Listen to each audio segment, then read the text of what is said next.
सजा है तुम्हारी किस्त नंबर 5। पिछली किस्त में आपने सुना कि अली मेमन कमरे में दाखिल भी नहीं हुए थे कि अचानक किसी ने कमरे में से कोई भारी सी चीज़ अली मेमन की तरफ फेंकी, लेकिन इसाल बेगम ने अली मेमन का हाथ पकड़कर पीछे खींच लिया, जिसकी वजह से सिर्फ अली मेमन के सर पर हल्की सी टकराई। लेकिन इसकी रफ्तार इतनी तेज़ थी कि हल्की सी टकराने पर भी इनके सर से खून निकल गया। अगर इसाल बेगम अली मेमन को ना हटाती तो अली मेमन का सर फटना पक्का था। लेकिन हैरत की बात यह थी कि जो चीज़ कमरे में से फेंकी गई थी, ना वो चीज़ लगने के बाद कहीं नज़र आई और ना ही इस चीज़ को फेंकने वाला। और इससे पहले अली मेमन दोबारा कमरे में जाते, कमरे का दरवाज़ा खुद ब खुद बंद हो गया। अब आगे कासिम अभी मलाल के पास से चला ही था कि थोड़ी दूर गया ही था कि अचानक पीछे से मलाल ने कमर पर एक जोरदार लात मारी। कासिम थोड़ा लड़खड़ा गया और वो जैसे ही पीछे मुड़ा तो मलाल इसे कहीं नज़र नहीं आया, यानी वार उसने ही किया था, वरना वो भी ज़मीन पर मौजूद होता।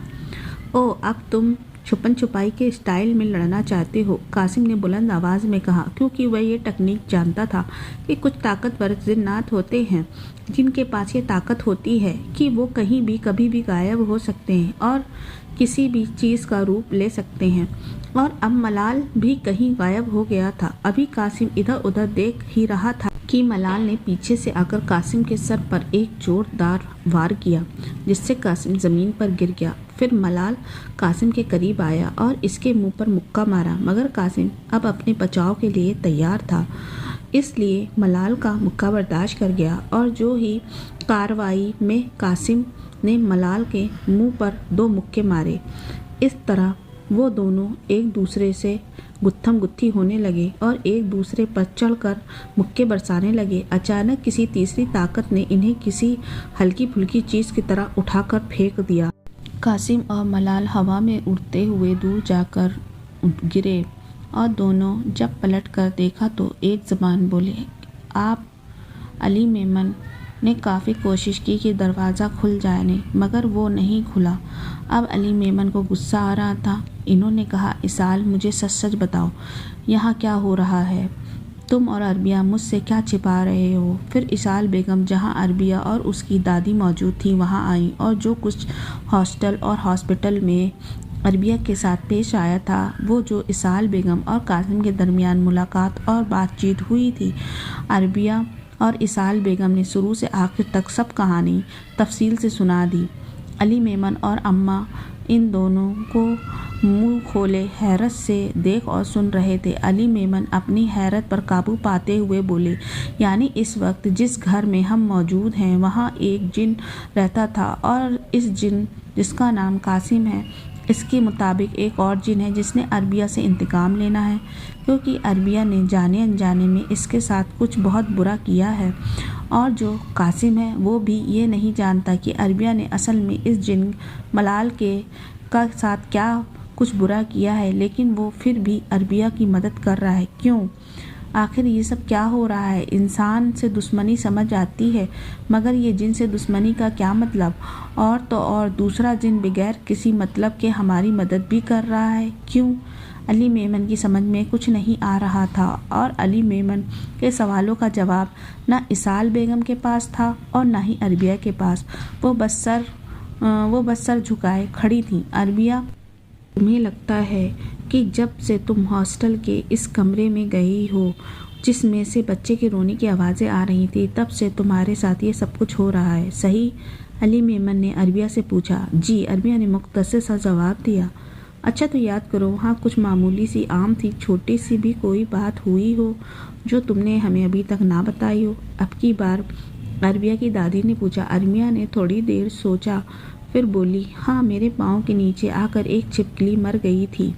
हो सकता है जिस बच्चे की तुमने आवाज़ें सुनी हो वो उस जिन मलाल का बच्चा हो, और जब तुम उस कमरे में गई हो तो उस जिन के बच्चे ने छिपकली का रूप ले लिया हो और वहाँ से जाना चाहता हो, लेकिन बदकिस्मती से वो तुम्हारे पाँव के नीचे आकर मर गया, और जिन तुम से इसी बच्चे का इंतकाम ले रहा हो। अली मेमन ने सोचते हुए कहा।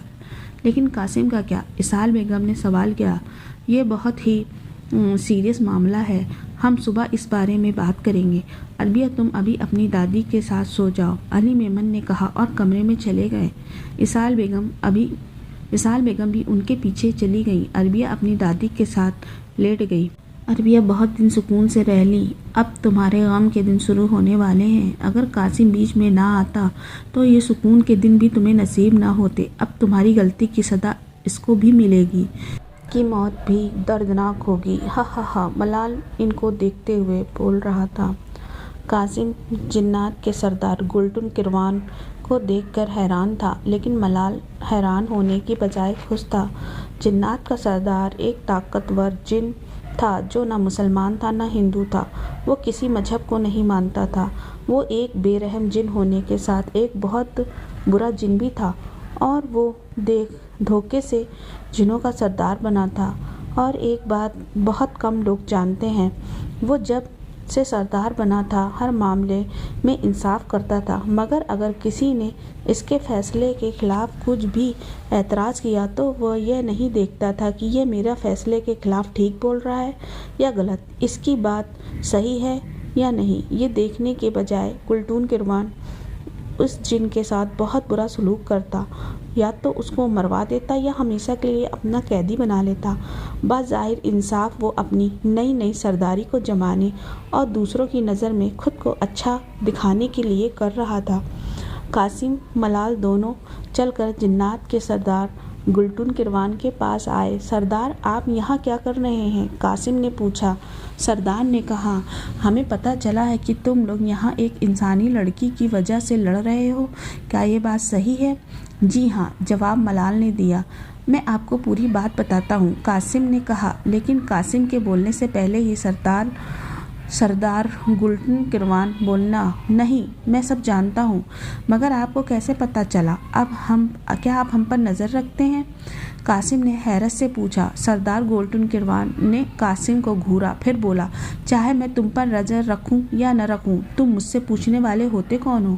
اور میں بلا وجہ کسی پر نظر نہیں رکھتا۔ گستاخی معاف، لیکن سردار گلٹن کیروان، آپ کو پھر کیسے پتہ چلا اس بارے میں؟ قاسم نے ملال کو ناگواری سے دیکھتے ہوئے پوچھا، کیونکہ ملال خاموشی سے کھڑا اس کی اور سردار گلٹن کیروان کی باتیں سن رہا تھا، اور قاسم کو ملال کی خاموشی مشکوک لگ رہی تھی اور دال میں کچھ کالا ہونے کا اشارہ دے رہی تھی، اور وہی ہوا جس کا قاسم کو ڈر تھا۔ ملال صبا بیگم کے کمرے میں موجود تھا اور صبا بیگم سو رہی تھی۔ بہت شوق ہے نا تمہیں سکون کی نیند سونے کا، اب میں تمہیں ہمیشہ کے لیے سلا دوں گا، لیکن اس سے پہلے تھوڑی تکلیف تو تمہیں بھی برداشت کرنی پڑے گی، جیسا میرے بیٹے نے کی تھی۔ عربیہ کے پاؤں رکھنے کی وجہ سے وہ تڑپ تڑپ کر مرا تھا، اب ساری زندگی وہ عربیہ بھی اسی طرح تڑپے گی۔ ملال صبا بیگم کے بیڈ کے کنارے میں کھڑا ہو کر بول رہا تھا، لیکن صبا بیگم نہ تو سن سکتی تھی اور نہ ہی دیکھ سکتی تھی، اور کیونکہ وہ سو رہی تھیں تو ملال کی موجودگی کو بھی محسوس بھی نہیں کر سکتی تھی۔ عربیہ کافی دیر تو کروٹیں بدل رہی تھی، لیکن اس کو عجیب سی بے چینی ہو رہی تھی، اور اس طرح کروٹیں بدلتے بدلتے کب عربیہ کی آنکھ لگ گئی اسے پتہ بھی نہ چلا۔ ابھی اسے سوئے ہوئے تھوڑی دیر ہی گزری تھی کہ عربیہ کو اپنا آپ جکڑا سا محسوس ہوا۔ عربیہ نے جب آنکھیں کھولی تو اسے آہستہ آہستہ سامنے کا منظر وسیع ہوتا گیا۔ عربیہ اس وقت صبا بیگم کے کمرے میں موجود تھی، اور سامنے صبا بیگم سو رہی تھی اور ان کے بستر کے سامنے کی دیوار پر لگ کر کھڑی ہوئی تھی۔ عربیہ نے وہاں سے ہلنے کی بہت کوشش کی، لیکن وہ ایک ہی جگہ جمی ہوئی تھی۔ عربیہ کو سمجھ نہیں آ رہا تھا وہ یہاں کیسے آئی، اور وہ ہل کیوں نہیں پا رہی ہے، اور سارے سوالوں کے جواب میں اسے صرف ایک ہی نام دماغ میں آ رہا تھا، ملال۔ وہ اسحاق بیگم سے ملال کے بارے میں سن چکی تھی، لیکن وہ اسے صبا بیگم کے کمرے میں کیوں لے کر آیا ہے؟ عربیہ کو کچھ غلط ہونے کا احساس ہو رہا تھا، اس سے وہ صبا بیگم کو آوازیں دینے لگی، چھوٹی امی سنیں، لیکن صبا بیگم تو بے خبر سو رہی تھیں، یا شاید عربیہ کی آواز ان تک نہیں پہنچ رہی تھی۔ कासिम को डर था कि अरबिया वाला मामला मलाल ने ही सरदार गुल्टन किरवान को बताया होगा और मलाल ने सच बात कम बताई होगी जबकि झूठ ज़्यादा बोला होगा। और मलाल की मकरूआ हंसी देखकर वो गुल्टन किरवान के मुंह से इकरार सुनकर इसका शक यकीन में बदल गया। जब कासिम ने मलाल को लड़ाई में जीतने की पेशकश की तो मलाल हंसते हुए अपने दिमाग में एक मंसूबा बनाने लगा। इस दिन हॉस्पिटल में जब कासिम ने मलाल के सामने अपनी ताकतें इस्तेमाल की थी तो मलाल ये जान गया था कि कासिम अरबिया के अलावा अपने जिगरी दोस्त बरीद का भी बदला ले रहा है। मलाल गैर मुस्लिम जिन था तो इसकी वजह से कासिम के दोस्त बरीद और मलाल के दरमियान कुछ मजहब पर बहस होने की वजह से लड़ाई हो गई। कासिम के दोस्त बरीद ने तो इसे लड़ाई को बातचीत की हद तक ही रखना चाहा, लेकिन मलाल ने गुस्से में आकर बातचीत के दौरान ही एकदम से बरीद पर हमला कर दिया। क्योंकि बरीद इस हमले के लिए तैयार नहीं था, इस वजह से वो गिर गया और मलाल ने इसे संभलने का मौका दिए बगैर इस पर बेशुमार हमले कर दिए और बरीद इतने हमले बर्दाश्त ना कर सका और मर गया। मरने से पहले बरीद मलाल को ये बोल रहा था कि अभी इसका दोस्त कासिम एक किताब लेकर आ रहा है, उससे मैं अपनी बात साबित कर दूंगा कि मैं सही हूँ। लेकिन मलाल ने इसे ये मौका नहीं दिया। कासिम जो बरीद की बताई हुई जगह पर किताब लेकर पहुँचा, इसने देखा बरीद ज़मीन पर पड़ा है और इसके पास कोई खड़ा है। कासिम जानता था कि ये मलाल है क्योंकि मलाल का नाम बरीद ने ही कासिम को बताया था। ये कासिम और मलाल की पहली मुलाकात थी। मलाल ने जब सामने देखा तो इसके हाथ में एक किताब पकड़े हुए कोई गुस्से से घूर रहा था। किताब देखकर मलाल को अंदाज़ा हो गया था कि यह कासिम है जिसके बारे में बरीद ने मरने से पहले बात कर रहा था। कासिम जैसे ही मलाल की तरफ बढ़ा, मलाल वहाँ से गायब हो गया। इसके बाद कासिम के गवाही देने के बाद भी मलाल को चंद साल की कैद हुई। कासिम ने फैसला कर लिया था कि जैसे ही मलाल सज़ा के बाद कैद से बाहर आएगा, वो कोई ना कोई मंसूबा बनाकर किसी बहाने मलाल को मार देगा और कासिम को खुद ब खुद अरबिया की शक्ल में वो बहाना मिल गया। लेकिन जब कासिम को ये बात पता चली कि अरबिया बेकसूर है, इसने जानबूझकर मलाल के बेटे को नहीं मारा, तो कासिम ने एक अहद किया कि कुछ भी हो जाए मगर यहाँ वो मलाल को नाइंसाफ़ी करने नहीं देगा। इसने पहले मलाल को रोकना चाहा मगर मलाल ना माना तो इसे लड़ने का कहा। कासिम चाहता तो लड़ाई के दौरान मलाल को मार देता, लेकिन इस तरह गुल्टन किरवान कासिम को मलाल को मारने के जुर्म में कैद कर लेता। इसलिए कासिम चाहता था कि वो मलाल को खुद गुल्टन किरवान के पास लेकर जाके सब बताएगा और मलाल को सज़ा दिलवाएगा, लेकिन इससे पहले ही गुल्टन किरवान खुद ही आ गया। अरबिया अभी जो कुछ हो रहा था इसको समझने की कोशिश कर रही थी। तभी अचानक इसके पैर के दूसरी तरफ एक लड़की खड़ी नज़र आई जिसके मुंह से खून निकलकर फर्श पर गिर रहा था। इस लड़की का पूरा मुंह सफ़ेद था और इसके बाल अजीब व गरीब तरीके से खड़े हुए थे। इसके पाँव नहीं थे और बाकी दोनों हाथ काँप रहे थे और इसकी गर्दन पर जगह जगह कट था, मगर इनमें से खून नहीं निकल रहा था। इसकी आंखें पूरी की पूरी सफ़ेद थी और इसने काले रंग की लंबी कमीज़ पहनी हुई थी और वो लड़की अरबिया को देखकर नफ़ी में गर्दन हिला रही थी। अरबिया ने इसे देखा तो बुरी तरह डरती हुई और रोती हुई बोली, सारा। अरबिया ने जैसे ही नाम बोला वो लड़की बिल्कुल पलक झपकते ही अरबिया के बिल्कुल सामने आकर खड़ी हो गई और अरबिया का गला पकड़कर बोली, बताओ मेरा क्या कसूर था, बताओ। इसकी आवाज़ बहुत मोटी थी, खून अभी भी इसके मुंह से निकल रहा था। अरबिया को अपनी सांसें रुकती हुई महसूस हो रही थी। वो अपने गले से सारा का हाथ हटाना चाहती थी, लेकिन वो अपना हाथ हिला ही नहीं पा रही थी। अरबिया रोते हुए सारा से कह रही थी, सारा छोड़ दो मुझे। और फिर अचानक सारा गायब हो गई। अरबिया ने पूरे कमरे में देखा, लेकिन इसको सिवाय सबा बेगम के और कोई दूसरा नज़र नहीं आया। अरबिया के लिए खड़ा रहना बहुत मुश्किल हो गया था। डर की वजह से इसकी टांगें काँप रही थीं। अरबिया शदीद दुआ कर रही थी कि अल्लाह करे ये इसका कोई बुरा ख्वाब हो। गुल्टन किरवान ने कहा, मुझे इस मामले के बारे में मलाल ने बताया है। क्या बताया है? कासिम ने पूछा, जिस पर गुल्टन किरवान ने कासिम को घूरा और बोला, यही कि इस इंसानी लड़की ने मलाल के बेटे को मार दिया है। लेकिन कासिम ने कुछ कहना चाहा, इससे पहले ही गुल्टन किरवान ने कासिम की बात बीच में काट दी और बोला, सिर्फ ये बताओ मारा है या नहीं? जिसमें कासिम ने मुख्तसर सा जवाब दिया, हाँ, यानी तुम जानते हो कि इस इंसानी लड़की अरबिया ने इसके बच्चे को मारा है, फिर भी तुम इस लड़की की मदद कर रहे हो। सख्त लहजे में गुल्टन किरवान ने कहा। यह कासिम ने फिर कुछ कहना चाहा, लेकिन इससे पहले मलाल बोला, असल में कासिम मुझसे अपने जिगरी दोस्त बरीद का बदला ले रहा है। क्या तुम मलाल से बरीद का बदला लेना चाहते थे? सच बताओ, गुल्टन किरवान ने कासिम से पूछा। हाँ, मैं चाहता हूँ, लेकिन मलाल ने आपको पूरी बात नहीं बताई। आपने मलाल की बात सुन ली, अब आप पहले मेरी पूरी बात सुने और बगैर मेरी बात सुने ना मुझसे पूछताछ कर सकते हैं और न कोई फैसला ले सकते हैं। इस बार कासिम ने भी थोड़ा गुस्से से कहा और कासिम का ये बोलना ही इसके खिलाफ हो गया। तो तुम मुझे सिखाओगे कि मुझे किसकी सुननी चाहिए और किसकी नहीं, और कब और कैसे फैसला लेना चाहिए? गुल्टन किरवान ने चलकर कहा। नहीं, मेरा वो मतलब नहीं था। कासिम ने अपनी सफाई देनी चाहिए, लेकिन गुल्टन किरवान ने कासिम की बात फिर बीच में काट दी। तुम्हारा जो भी मतलब था, लेकिन मैंने फैसला कर लिया है। कासिम को इंसानी लड़की अरबिया की गलत बात पर साथ देने के जुर्म में कैद किया जाता है। गुल्टन किरवान ने हिमायती फैसला जारी किया। जब सरदार गुल्टन किरवान ने कासिम को कैद करने का फैसला सुनाया तो दो जिन अचानक हाजिर हुए। कासिम ने फैसला सुनने के बाद ना तो गुल्टन किरवान से कुछ कहा ना मलाल को। वो बस गुस्से से मलाल को घूर रहा था और मलाल की हंसी कासिम को और गुस्सा दिला रही थी।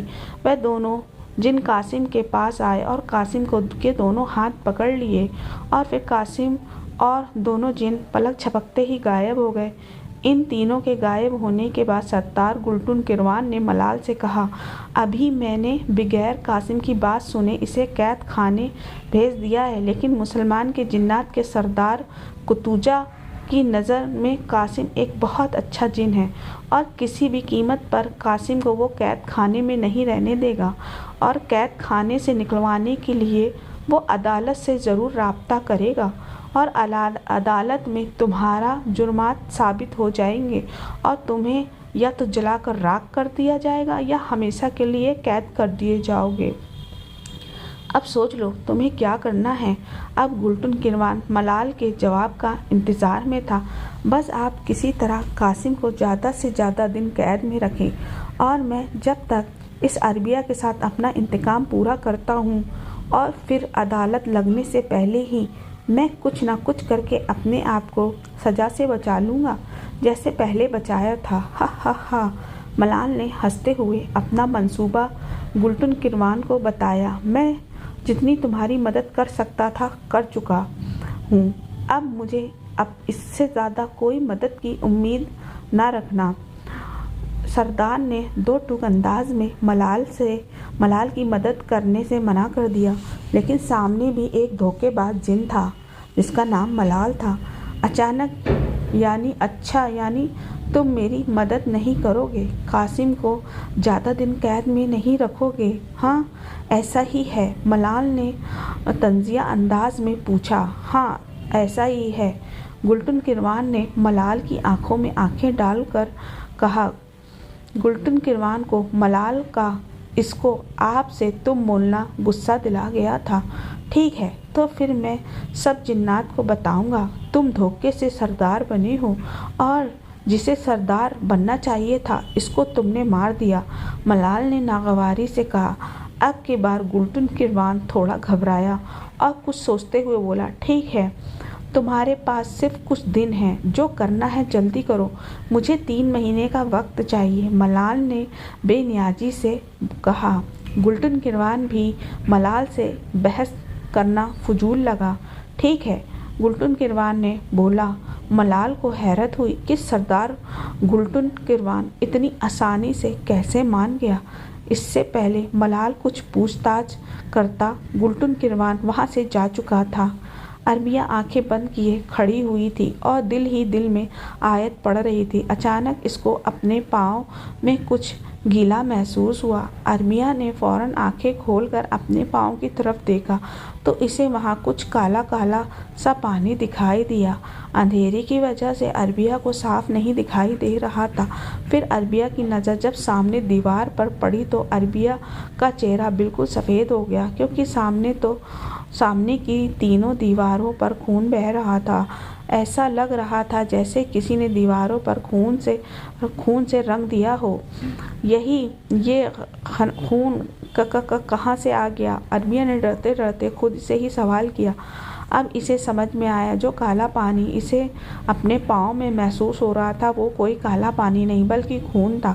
یہ کس کا خون ہے؟ کون ہے یہ یہاں؟ اب عربیہ چل کر یہ سوال کر رہی تھی۔ وہ یہ نہیں جانتی تھی کہ کوئی اسے سن بھی رہا ہے یا نہیں۔ اسے تو بس صبا بیگم پر حیرت ہو رہی تھی، جو عربیہ کے اتنے چیخنے چلانے پر بھی، اتنا سب ہونے پر بھی اتنے آرام سے بے خبر سو رہی تھی۔ ٹپ ٹپ ٹپ اب خون چھت سے ٹپک کر عربیہ کے بالوں پر گر رہا تھا۔ عربیہ نے جب ڈرتے ڈرتے منہ اوپر کیا، چھت کی طرف دیکھا تو ایک قطرہ عربیہ کے ماتھے پر بھی آ کر گرا۔ عربیہ نے فوراً اپنا منہ نیچے کر لیا۔ اب چھت سے خون ٹپکنا بند ہو گیا تھا اور عربیہ کے منہ پر خون کی ایک لکیر بن گئی تھی، کیونکہ وہ خون کا قطرہ عربیہ کے ماتھے سے بہتا ہوا گردن تک پہنچ گیا تھا، اور اب وہ خون کا قطرہ عربیہ کی قمیض میں جذب ہو گیا۔ عربیہ کو اب اس کمرے سے وحشت ہو رہی تھی۔ اب کمرے کی آدھی سے زیادہ دیوار اور آدھے سے زیادہ فرش پر خون بھرا ہوا تھا۔ عربیہ کا بس نہیں چل رہا تھا کہ وہ کسی طرح یہاں سے غائب ہو جائے، لیکن وہ بس بے بسی سے دیوار کے ساتھ چمٹی کھڑی تھی، آنسو بہا رہی تھی۔ پھر اچانک کسی نے صبا بیگم کو ہوا میں اٹھایا۔